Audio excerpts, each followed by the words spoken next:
Hello and welcome to Thursday Thoughts, in which I present my November mid-month wrap-up. Starting with this video, I'm going to rate the books I have read according to the following rating scale, A to E. A equals again, a book you will want to read again. Buy it in hardback or a collector's edition. B equals bookshelves, a book to be read once and to keep on your bookshelves. Buy it in hardback or paperback. C equals cycle, a book to be read once and to recycle. Either borrow it from the library or buy it at a book sale. D equals do not read, unless you like the author or genre.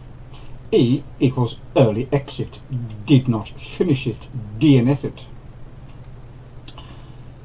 The first book I finished reading for non-fiction November was The Hiding Place by Corrie ten Boom. I first read this book as a teenager and had forgotten most of the details, so it was interesting to read it again after more than 50 years.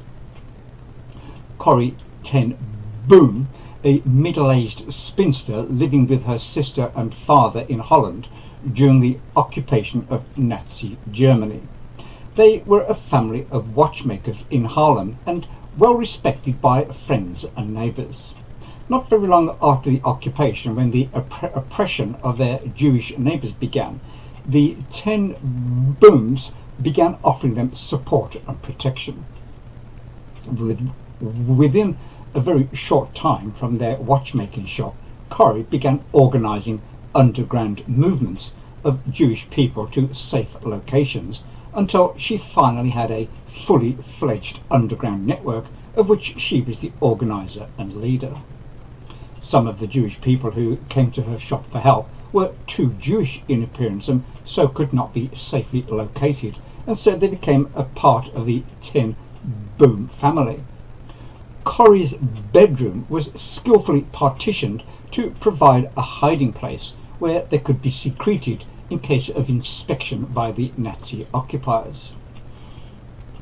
Eventually, in February 1944, the fatal day came when they were raided, and Corrie, her sister Betsy, and her father, who was in his mid-80s, along with others in her network, were arrested and put in jail. Her father died 10 days after his arrest, but Corrie and her sister were imprisoned for several months until they were transported to the notorious women's extermination camp, the Ravensbrück concentration camp in Germany. The ten Booms were a simple and quiet Christian family who lived out their faith in simple acts of Christian charity towards their neighbours, and whose faith was tested to the limit when faced with unparalleled evil.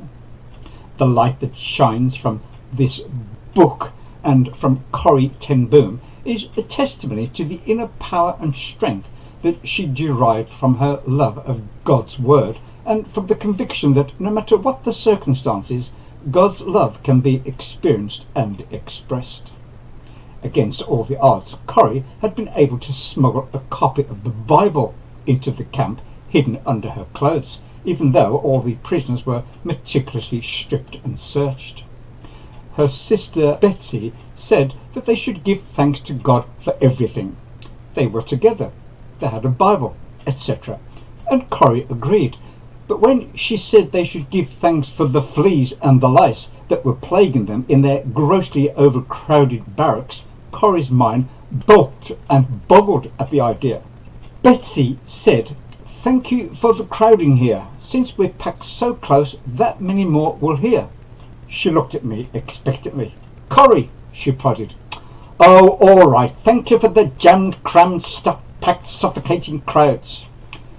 "Thank you for the fleas and for..." "The fleas?" This was too much. "Betsy, there's no way even God could make me grateful for a flea." However, they had wondered why their barracks were so poorly supervised and why they had so much freedom, which was a great blessing to them, because every evening they were enabled to read the Bible aloud to an ever-widening circle of prisoners, and they drew great comfort and inner strength from these readings. They finally discovered the reason the guards refused to enter the barracks was because they said, "That place is crawling with fleas."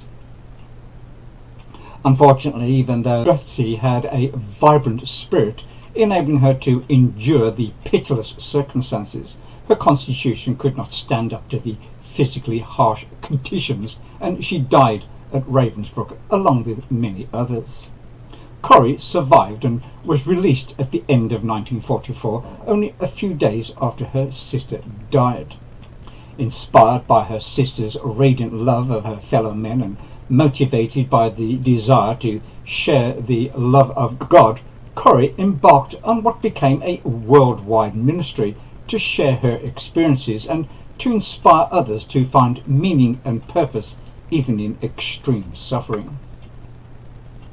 I rated this book as a B, a book that is worth reading and to be kept on your bookshelves as a reminder and possibly to reread at a later date. The second book I read for Non-Fiction November was Casanova's Women by Judith Summers. This book is a retelling of 12 of Casanova's love affairs extracted from his memoirs, together with other researched material to flesh out the detail. I'm not sure if the details provided added anything worthwhile to the memoirs, although some of it was interesting. Is it helpful to know what MM's real name was, or who CC was? The book was interesting, but not any more so than Casanova's memoirs. I rate this book a C, an okay book to be read and recycled. Therefore, borrow it from your public library or buy it cheaply from a book sale. Instead, read Casanova's memoirs, or the excellent Biography by Ian Kelly, or The Romance of Casanova by Richard Aldington, about Henriette, the love of Casanova's life, all of which I rate as A, books that can be read again and again with pleasure. I also read 420 pages of 804 of The Last Cavalier by Alexandre Dumas. I'm so glad I found this novel because every chapter is a delight.